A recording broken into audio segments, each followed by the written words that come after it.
Trending at patuloy na pinagkakaguluhan ng netizens ang bagong TikTok video ni Andrea Brillantes kung saan hindi nga nito pinalampas ang nauusong dance challenge ngayon.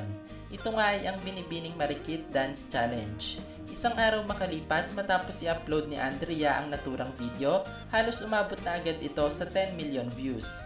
Talaga namang makikita kung gaano talaga kagaling si Andrea pagdating sa pagsasayaw.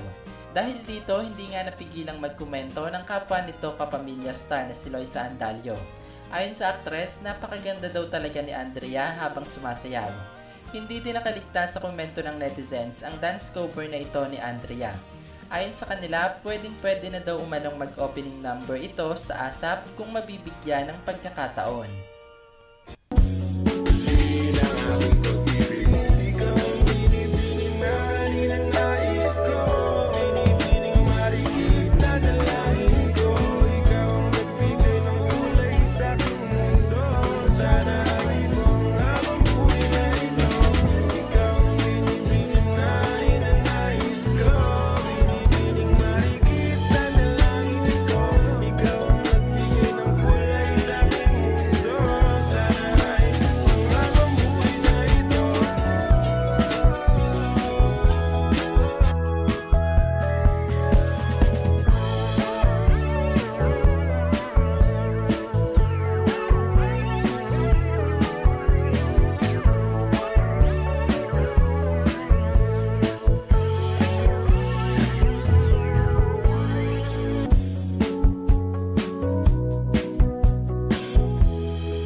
Keep it 100 when I throw these hundreds. I hope that your ass come home.